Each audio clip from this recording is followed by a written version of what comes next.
அடுத்து பார்த்தீங்கன்னா ஈயங்கரைசல் ஐயா. ஈயங்கரைசல் வந்து இப்போ இதில் வச்சுருக்கிறேன். ஈயங்கரைசல் எப்படி பண்ணுறேன்னா, நம்ம சாப்பிடக்கூடிய மஞ்சள் பூசணிக்காய் ஐயா, வெல்லம், முட்டை. பூ வந்து இந்த மீன் நம்மளை அடிக்கும் போது பூக்கள் எண்ணிக்கை அதிகமாகும், நல்லா ஆரோக்கியமாக இருக்கும். கதிரும் நல்லா பெருசாக வரும் ஐயா. நெல்லுக்கு அடித்தாலும், கொய்யாக்கு அடித்தாலும், வாழைக்கு அடித்தாலும் அதனுடைய ஈல்டு வந்து வளர்ச்சி அதிகமாக இருக்கும் ஐயா. வாழைப்பாயன்னு சொல்லி ஒரு புதுசாக ஒன்று போட்டிருக்கேன். இதெல்லாம் இப்போ ப்ராசஸில் இருக்குது. இதெல்லாம் போட்டு 10 நாள் அது தீபாவளிக்கு வேஸ்டேஜ் மீனில் இது போட்டிருக்கேன். அப்படி பார்த்தீங்கன்னா மீன் வந்து எனக்கு ஃப்ரீயாக கிடச்சிது. 1 கிலோ மீனுடைய அந்த வேஸ்டேஜுக்கு 1 கிலோ வெல்லம் போடுறேன். ஒரு 10 கிலோ மீன் வாங்குறேன்னா 10 கிலோ வெல்லம் போடுறேன். அது போக இப்போது வந்து நான் இதை போட்டு வச்சுருக்கிறேன். இதில் பார்த்தீங்கன்னா வெல்லமும் மீனும் போட்டிருக்கேன் இதில். ஐயா வணக்கம், என் பேர் பூவேந்திரன், காஞ்சிபுரம் மாவட்டம் புருசை கிராமம். நான் வந்து இயற்கை விவசாயம் 2 ஏக்கரில் பண்ணிகிட்ருக்கேன். இப்போ பார்த்திங்கன்னா நம்ம இப்போ மீன் அமிலம் ரெடி பண்ணிக்கிறேன். இந்த மீன் அமிலம் வந்து பார்த்திங்கன்னா வேஸ்டேஜ் மீன் தான் எடுத்துகிட்டு வரேன். மார்க்கெட்டில் போய்ட்டு அவங்க வேஸ்ட்டாக வெட்டி போடக்கூடிய அந்த கழிவுகளை எடுத்துன்னு வந்து வெல்லம் வாங்கி அதை கூட தான் பண்ணுறேன் ப்ராசஸாக. அப்படி பார்த்திங்கன்னா மீன் வந்து எனக்கு ஃப்ரீயாக கிடச்சிது. 1 கிலோ மீனுடைய அந்த வேஸ்டேஜுக்கு 1 கிலோ வெல்லம் போடுறேன். ஒரு 10 கிலோ மீன் வாங்குறேன்னா 10 கிலோ வெல்லம் போடுறேன். அது போக இப்போது வந்து நான் இதை போட்டு வச்சுருக்கிறேன். இதில் பார்த்திங்கன்னா வெல்லமும் மீனும் போட்டிருக்கேன் இதில். அதுக்கப்புறம் பார்த்திங்கன்னா வாழைப்பாயன்னு சொல்லி ஒரு புதுசாக ஒன்று போட்டிருக்கேன். இதெல்லாம் இப்போ ப்ராசஸில் இருக்குது. இதெல்லாம் போட்டு 10 நாள் அது தீபாவளிக்கு வேஸ்டேஜ் மீனில் இது போட்டிருக்கேன். தெரிஞ்சுங்களா இதெல்லாம்? மீன் கரைசல் ஐயா.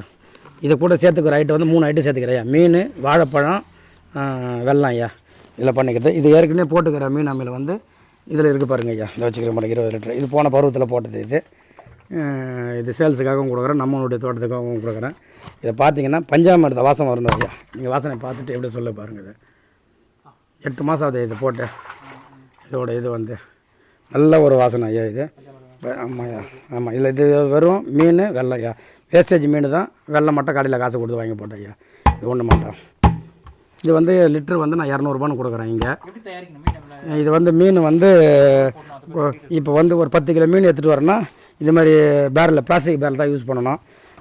உலோக பாத்திரங்கள் எதுவுமே யூஸ் பண்ணக்கூடாது. சில்வரோ அலுமினியமோ அந்த மாதிரி யூஸ் பண்ணக்கூடாது. பிளாஸ்டிக் பேரலில் 1 கிலோ வெல்லத்தை கீழே போட்டுடணும் தூள் பண்ணி. அது மேலே அந்த வெல்லம் மூடுற அளவுக்கு மீன், மறுபடியும் இன்னும் கொஞ்சம் அந்த மீன் மேலே வெல்லம், மறுபடியும் வெள்ளத்தை மேலே மீன், இப்படியே லேராக போட்டு அந்த வச்சுனா போதும். ஒரு 4 நாளைக்கு 5 நாளைக்கு அந்த பேட் ஸ்மெல் வரும். மீனோட ஸ்மெல், பேட் ஸ்மெல், அந்த ஏர் கேஸ் ஃபார்ம் ஆகிற வரைக்கும் வரும். இதை வந்து நம்ம ஒரு குச்சி வச்சு மாஸ்க் போட்டு ஒரு 4 நாளைக்கு மிக்ஸ் பண்ணால் போதும். அது கொஞ்சம் லிக்விடாக மாறுற வரைக்கும் அந்த வாசனை போக பஞ்சாமிர்த வாசனை வரும். இதை வந்து குறைஞ்சது ப்ராசஸ் ஆகிறதுக்கு 50 நாள், 45 நாள், 50 நாளுக்கு ஆகும் ஐயா. இது அந்த எலும்பு எல்லாம் சதைங்கள்லாம் மொத்தம் கரைஞ்சி நல்லா லிக்விடாக மாறிடும் ஐயா மொத்தமே. அதை வந்து நம்ம ஒரு கோணியை வச்சு வெடிக்கட்டிக்கலாம். கொசு வலையோ, கோணியோ, வெங்காய கோணி அந்த மாதிரி வச்சு வெடிக்கட்டி நம்ம மிஷினில் ஃபில்டர் பண்ணுற அளவுக்கு நம்ம அதை வெடிக்கட்டி அடிச்சிக்கலாம் ஐயா. நம்மளால் போய் ப்ரேஸ் பண்ண முடியலன்னா காவா வழியாக கூட ஊற்றி விடலாம் ஐயா. அது அப்படியே செடிங்களுக்கு வேருக்கும் நல்லா ஒரு ஊட்டச்சத்து. செடி வந்து இந்த அடிக்கிறத வந்து அதே 10 லிட்டர் தண்ணிக்கு வந்து 50 ml ஐயா. அது 50 ml. இந்த 50 ml பார்த்திங்கன்னா 10 லிட்டர் தண்ணிக்கு அந்த மீன் அமிலத்தை நம்ம செடிக்கு தெளிக்கலாம். நல்லா ஒரு செடி வந்து ஒரு குழந்தை தாய்ப்பால் குடித்து எப்படி ஆரோக்கியமாக வளருமோ அந்த மாதிரி இந்த மீன் அமிலம் அந்த செடி மேலே தெளிக்கும் போது அந்த செடி நல்லா ஆரோக்கியமாக வளரும் ஐயா. நல்லா வெளியில் இருக்கிற காற்றுல இருக்கிற தண்ணி ஈரப்பதத்தை வலித்து அந்த செடிக்கு நல்லா கொடுக்கும் ஐயா. 2வது பார்த்திங்கன்னா பூ நல்லா வரும் ஐயா. மகரந்த சேர்க்கைக்காக பூ வரணும். அந்த பூ வந்து இந்த மீன் அமிலம் அடிக்கும் போது பூக்கள் எண்ணிக்கை அதிகமாகும், நல்லா ஆரோக்கியமாக இருக்கும்.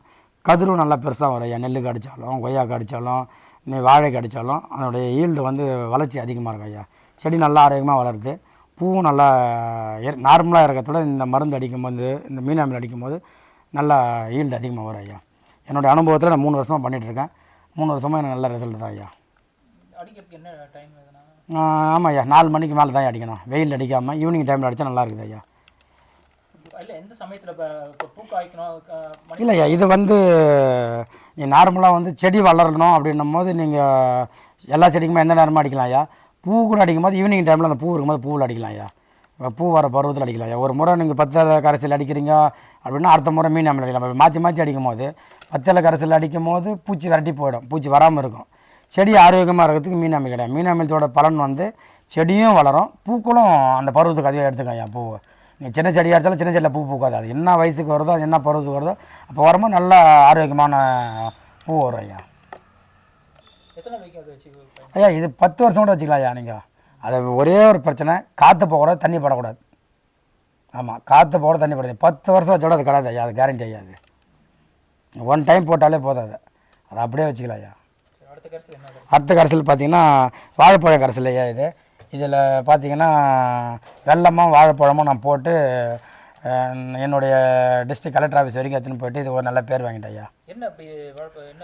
வெறும் வாழைப்பழம் வேஸ்டேஜாக போகிற வாழைப்பழமும் வெல்லமும் இடைக்கு போட்டு எதுவுமே மிக்சிங் தண்ணியாக எதுவுமே கிடையாது ஐயா. வெறும் வாழைப்பழம் வெல்லம் இதுவாக ப்ராசஸ் ஆகி இதுவாக லிக்விட் வருது ஐயா. இந்த லிக்விட் அடிக்கும் போது அந்த மீன் அமிலம் என்ன ரிசல்ட்டை கொடுக்குதோ அதுக்கு ஈக்குவலாக இதுவும் வருது ஐயா. அதை விட இது கொஞ்சம் கம்மி ஐயா. மீன் அமிலத்தை விட இது கொஞ்சம் கம்மி தான். ஆனால் அந்த அளவுக்கு சப்போர்ட் பண்ணுது ஐயா. செடி நல்லா ஆரோக்கியமாக வளருது ஐயா. பூக்களுக்கும் சரி செடி வளர்கிறதுக்கும் சரி இந்த வாழைப்பழம் கரைசல் நல்லா இருக்குது.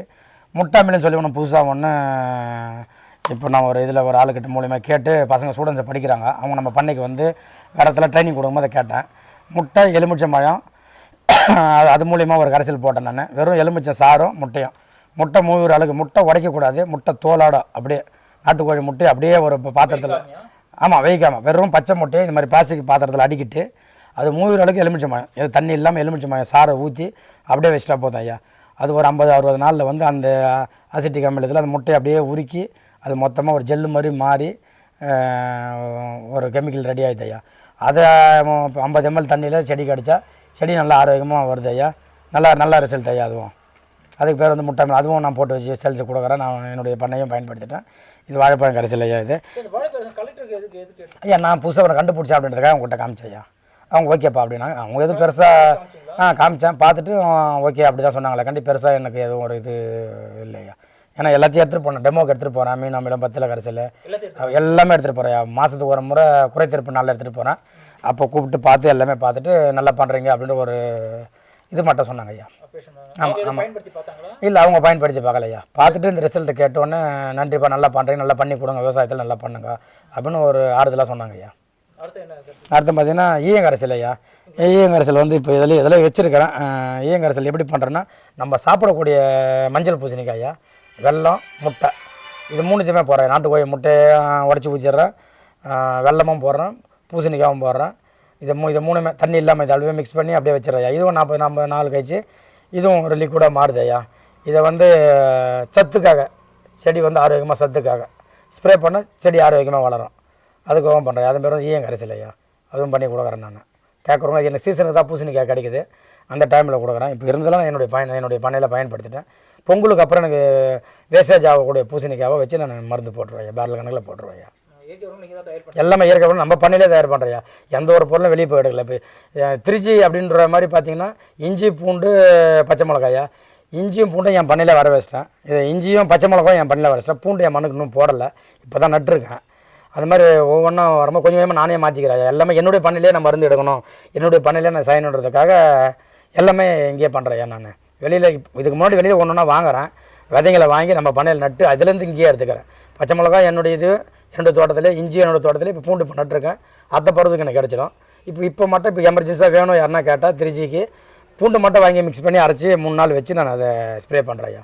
அதுவும் பூச்சிக்கு நல்ல ரிசல்ட் ஐயா. அது நிறைய விஷயங்களை பார்த்துட்டீங்க. இயற்கை உரங்களை எப்படி தயாரிக்கிறது அப்படின்ற விஷயங்களை சொன்னீங்க. ரொம்ப நன்றிங்க. நன்றி ஐயா.